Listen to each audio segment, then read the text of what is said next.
Hoy tienes todo el permiso de celebrar. Sí, ya es hora. Ve a celebrar si necesitabas permiso. Hoy te lo estoy dando en este instante. Si necesitabas alguna línea política, yo, tu analista de confianza, te la estoy regalando. Anda y celebra. Y si eso no es suficiente para ti, te diré algo en este momento. Si no celebras en este preciso momento, porque aún estás esperando que pase algo más, te lo aseguro, no celebrarás la caída del chavismo y pasarán ese momento que tanto esperabas por 27 años, de que cuando cayera la dictadura tú ibas a beber y se iba a hacer una rumba que nunca antes se había visto en este país. Se te pasará el momento histórico y eso que tanto esperabas nunca va a llegar. Así que dale, hasta aquí es el video para todos los que necesitaban un empujón para irse a celebrar su libertad. Pero eso sí, celebren su libertad con responsabilidad. La responsabilidad que 27 años de dictaduras nos debió haber dado como lección. Ahora, si ese no es tu caso y aún tienes miedos y peros, no te culpes, es síntoma del estrés postraumático.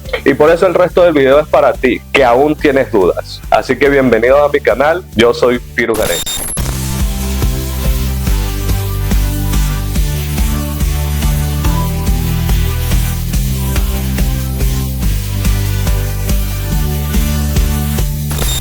Empecemos este análisis como ya es habitual, con un principio de política. El poder no admite vacíos, porque esos vacíos serán siempre ocupados a la brevedad posible por factores de poder regulares o irregulares, legales o ilegales, legítimos o ilegítimos. Pero antes de seguir, hagamos un pequeño descargo de responsabilidades. Lo que sigue de aquí en adelante es un análisis político frívolo de los hechos que están sucediendo. No necesariamente es mi postura. No estoy diciendo que estoy de acuerdo o estoy en desacuerdo. Esto es lo que hay. Ahora, como el poder no admite vacío y tenemos que resaltar que los vacíos que se dejaron ayer en la madrugada fueron abismales, fue como mirar de cara al abismo de la ineptitud y ustedes me dirán miles de teorías de conspiración para intentar darle sentido a esos vacíos. Y ustedes saben cómo me encanta creerme a mí las teorías de conspiración, por lo cual me encantaría decir que todo eso fue un plan acordado de grandes élites para engañarnos. Pero por lo general la realidad es más simple y aleatoria de lo que nuestra cabeza puede aceptar. Y por mucho que quieras, no puedo creer que hay un plan detrás de los acontecimientos de ayer, porque hay una realidad. Uno no puede alegar su propia torpeza, y esto es un principio de derecho, y cuidado si no un principio de supervivencia en la relación de padre e hijo. Y eso fue lo que hubo ayer. Se está intentando alegar la propia torpeza de los protagonistas. Ahora, así no les guste lo que voy a decir, todas las torpezas del chavismo de ayer pueden ser fácilmente señaladas de igual manera como torpezas cometidas por la oposición, por partes iguales. Y sé que esta afirmación les sorprende, pero más adelante les explicaré por qué. Es que en el calor de acontecimientos, lo que sucedió ayer entre detonación y detonación no fue mando, no fue acción, no fue respuesta. Entre detonación y detonación lo que hubo fue silencio abismal.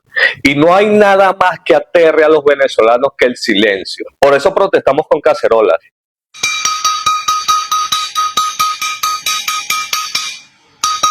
Y hacemos bullying donde llegamos. Nos aterra el silencio. Y aún hoy no nos componemos a tanta cantidad de silencio como el que hubo ayer. Desde el silencio del presidente, por obvias razones, estaba siendo sustraído del territorio nacional, el silencio de todo el tren ministerial, el silencio de dirigentes claves del chavismo, como Diosdado Cabello, Vladimir Padrino López y Delcy Rodríguez, en especial estos casos. Un silencio que se intentaba corregir en la marcha del conflicto con pronunciamientos penosos y vacíos, mientras todo pasaba por nuestras ventanas. Y es que eso pasa con las dictaduras. La obsesión por limitar la libertad de expresión y controlarlo absolutamente todo ocasiona que cuando los acontecimientos se presentan no tienen protocolos de respuesta. Quedan atrofiados sus mecanismos de respuesta inmediata, porque nunca se enfrentan a prensa agresiva, a oposición incisiva o a crisis comunicacionales, porque simplemente no las tienen. Y en política, perder el relato es el primer paso para perder el poder totalmente.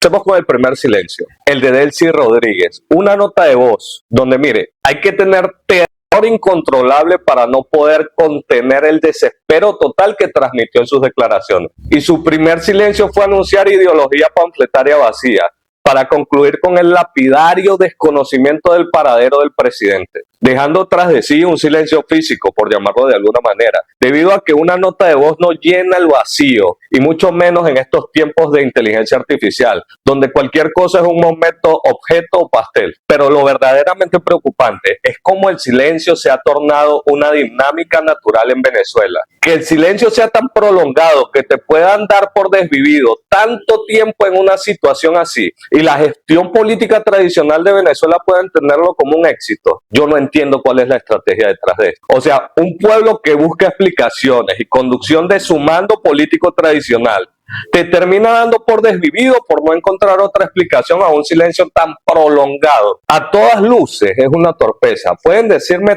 tal o cual teoría de conspiración y ustedes saben que los siguientes pronunciamientos fueron mucho peores. Sigamos con Padrino López. Frente a horas de silencio, la respuesta de Padrino López fue salir brevemente, completamente solo, sin el alto mando militar, desconociendo el paradero también del presidente. Ajá, papi, y la Guardia de Honor no es componente tuyo. O sea, ellos se gradúan con el único y específico juramento de ser la Guardia Presidencial. O sea, tener la custodia y protección presidencial. ¿Cómo no vas a saber dónde está el presidente? ¿Qué haces tú ahí solo? Todo flaco y demacrado. Tomate un toddy, no sé, despertá. Y así seguimos con los demás. Y aunque sé que los que me están viendo van a apretar los dientes, voy a continuar con Diosdado Cabello. Papi, ¿qué te pasa? Te dieron por desvivido y vas a aparecer cuando todo pasó con 15 pelagatos en una calle. No en un centro de comando, en la calle. Y unas horas antes andabas paseando por esas mismas calles, supuestamente en una camioneta, reportando que todo estaba tranquilo. Papi, todo tranquilo, despierta. Que eres el ministro de Interior y Justicia, ¿dónde estabas metido? Mire, aún no sé dónde estabas metido. El 4 de febrero no sé dónde estabas metido. Ni el 11 de abril y ahora no se va a saber dónde estabas metido tú ayer. O sea, papi, tú no tienes servicio de inteligencia en tu mando, o sea, usted no tiene SEBIN, usted no tiene inteligencia policial, usted no tiene 6CPC, o sea, nada de eso. Esa gente no está a tu mando, no. O sea, imagínate que el director de la CIA y el FBI no sepa dónde está el presidente en un momento de crisis. Y sale con el muñeco de torta de Granco. O sea, el director de inteligencia militar en una calle haciéndole cortina a la declaración para que no se vea el ministro. Mientras atacan el territorio nacional. Yo los imaginaba en un centro de mando, de operaciones con patadas, mandando, resguardando a los objetivos. Ni ellos saben cómo se llevaron a Maduro. O sea, papi, yo sé que tú quieres ser el nuevo superpolicía, el nuevo López Cisco, el nuevo Simonovic, el nuevo Pedro Estrada, pero tú sabes que vas a quedar para la historia con esta vaina en tu currículum. Esta vaina. O sea, Pedro Estrada asesoró al servicio secreto de Francia cuando se exilió del golpe de estado de Marcos Pérez Jiménez. Pero tú con esto en tu currículum, ¿a quién vas a asesorar? Échame el cuento. Y ahora voy con la importancia del relato. ¿Cómo es posible que continuadamente la dirigencia política opta por el silencio como mejor estrategia y no se puede evitar comparar la actitud del ministro de Interior al lado de Carlos Andrés Pérez o la actitud del propio Carlos Andrés, que inmediatamente acudió a Venevisión para dirigirse al país? No abandonó el relato, era importante, no dejó que el relato que dominara fuera un rumor de que estaba desvivido, aunque era público y notorio el ensañamiento de los golpistas contra la casona donde estaba su familia. Aún así dominó el relato, y eso que no había hiperconectividad, teléfonos, internet masificado como lo hay ahora. Aquí el silencio fue la norma. Como les dije al principio, que el poder no admite vacíos, el relato no admite silencios absolutos. Estados Unidos contó cómo fue la extracción de Maduro. No el chavismo, Estados Unidos. Ni siquiera de esa pérdida abismal, el chavismo pudo salir con una pequeña victoria de relato, tan siquiera. No pudieron conseguir una especie de Antonio Ricaurte, teniendo la posibilidad, porque apenas acaban de confirmar la muerte de un famoso edecán. Pero aún así, aún no están esclarecidos los hechos. Aún no cuentan sus bajas. Solo hay silencio ensordecedor. Y eso no puede ser llamado estrategia. Es torpeza programada conductual. El silencio es un error político, por lo cual cuando hay silencio viene la libertad y les roba el relato. Eso le pasa a las dictaduras. Estados Unidos aprovecha su silencio en todos los sentidos. Mire, los ataques previos que nunca fueron denunciados. Maduro actuando despreocupadamente frente a la atención y propaganda superficial de supuestos planes de defensa integral, que se terminaron traduciendo en el peor pecado que hay en el mando militar, el silencio de radio. Y ustedes lo saben. Y de esto quiero hablar específicamente, del silencio de radio. Alardearon de un supuesto plan integral de defensa de la nación y ejercicios militares aquí y allá. Militares, ustedes saben cuántos plantones tuvieron que hacer estos últimos días. Cuántas promesas ciegas les hicieron de que confiaran que había un plan, que Irán, que Rusia, que China, y después que ellos tenían todo cubierto y que todo estaba acordado. Cuando llegó el momento, no hubo mando de nada. Y si los hubo, los dejaron plantados. Cubrieron una posición con silencio de radio. No había objetivo, no había mando, no había orden y no había plan. Hubo caídos, cuidando posturas sin un plan de defensa. No había para dónde apuntar, qué flanco proteger o con qué responder. Hay quienes cubrieron defensas antiaéreas que nunca dispararon, que no defendieron nada. O sea, papi, ni un traqui, ni un helicóptero rayado tan siquiera. Se están sacando unos videos de soldados heridos que exteriorizan estrés postraumático. O sea, esto fue un operativo de extracción. Imagínate qué hubiera pasado con una guerra. La política civil llegó a sus últimas consecuencias sabiendo muy bien los riesgos. Y eso es parte del talento de la dirigencia civil. La dirigencia política tiene que saber los riesgos. Y en algún momento se dijo que supuestamente íbamos a resistir militarmente gracias al espíritu de Bolívar y Chávez. ¿Saben de qué me hizo acordar? De un pintor austriaco que se metió en la Primera Guerra Mundial y se le hizo tanta propaganda nacionalista, hizo que tragara tanta propaganda, que cuando fue herido como repartidor de correspondencia en las trincheras y vio que su país se rindió penosamente, terminó radicalizado y conduciendo la segunda película de esa historia.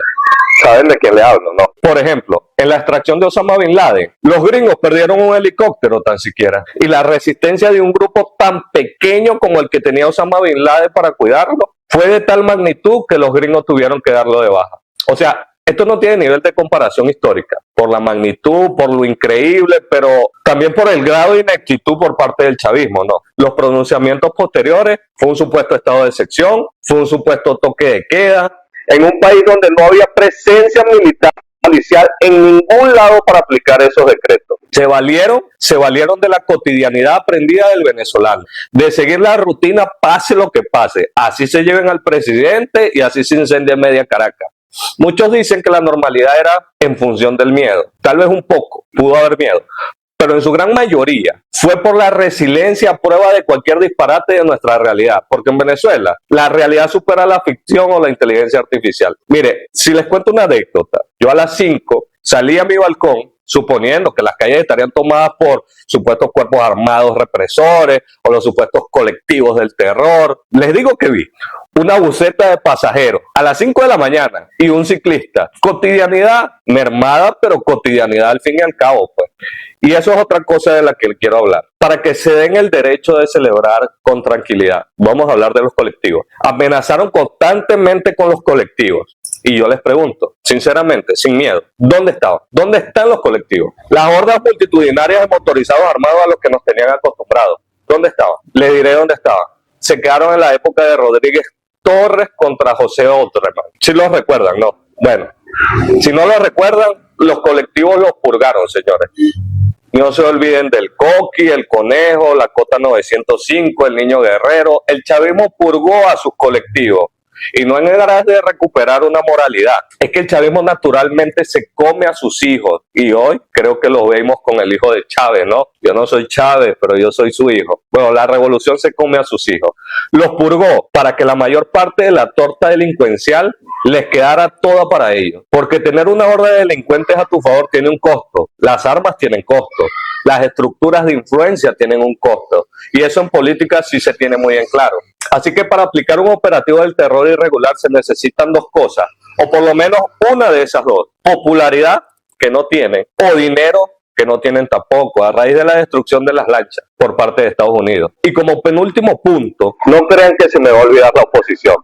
En este silencio torpe, el mando opositor también participó. Es decir, todos los errores que le puedo señalar al chavismo, de igual manera, sorprendentemente se los puedo señalar a la oposición. Con solo decirles que en medio del silencio, el gobierno sacó un comunicado escrito por Word en 2007. Nos reímos de eso. ¿Y qué hizo la oposición en contraparte? Un comunicado. Y ellos me dirán, hey papi, pero el de nosotros por lo menos sí le pusimos encabezado y nos acomodó el de marketing. Papi, ¿dónde está María Corina? ¿Dónde está el mundo? No te digo que lleguen de una, pues. Pero si te jactas de tener buenas relaciones con Estados Unidos, por lo menos deberías como llamar a Marco Rubio y decirle, mira, Rubio, no me digas cuándo, pero dime por lo menos más o menos para irme a Trinidad y Tobago y estar a pata de mingo ahí, lo que sea, que por lo menos que con el premio Nobel le hayan regalado alguna viaje, que puedan invertir en los pasajes, pues. O sea, los gringos llegaron, hicieron lo que venían a hacer, se llevaron al presidente y se fueron y nadie alzó la mano. Los gringos al final se vieron obligados a resolver como pudieron. O sea, estaban en Venezuela, pues, resolvieron a la venezolana y sin cachea. O sea, María Corina agarró vacaciones de diciembre, pero ya era 3 de enero, no iba a agarrar hasta el 15 puente. Es que María Corina hablaba más metida en el escaparate de la embajada gringa que ahorita que está en los países democráticos europeos, pues. Y ojo, María Corina ha logrado con su estrategia de silencio en muchas oportunidades hacer que me traguen mis palabras, y lo reconozco, pero nunca estaré a favor de la estrategia de silencio, lo siento mucho. Nadie entera y ella la aplica desde las primarias. Y por último, en torno a ese silencio, ¿dónde están los militares? Y eso lo digo para un bando y para el otro, o para los institucionales que se hacen llamar. Mire, en el 2002, Baduel actuó por iniciativa propia. Ajá, se equivocó. Lo digo por cómo terminó su historia de vida, pues, pero algo hizo, ¿me entiendes? Por iniciativa propia. Los militares ayer ¿qué hicieron? Por iniciativa propia. De bando y bando, o sea, aquí no hubo militar que contuviera a los gringos, aquí no hubo militar que intentara proteger al presidente, aquí no hubo militar tampoco que alzara la mano, se levantara y al haberse ido los gringos, proteger una transición a favor del gobierno legítimo, ¿no? Proteger Miraflores mientras llega María Corina y el mundo. O por lo menos Maiquetía, la Carlota, para proteger un supuesto vuelo más adelante. O sea, había la oportunidad, no había baterías antiaéreas. María Corina no nombró un ministro de la defensa, pero sí se pudo nombrar su vicepresidencia. De verdad que a partir de hoy, espero equivocarme en un futuro, pues, pero la institución militar me tiene totalmente decepcionado. Siempre han puesto la piedra con la excusa de la gobernabilidad. Mire, pusieron la piedra con Wolfgang Larrazaba, pusieron la piedra con Marcos Pérez, pusieron la piedra con Chávez, pusieron la piedra con Jessy Chacón. O sea, Jessy Chacón, por Dios, hubo militares que se prestaron a una intentora con Jessy Chacón ahorita.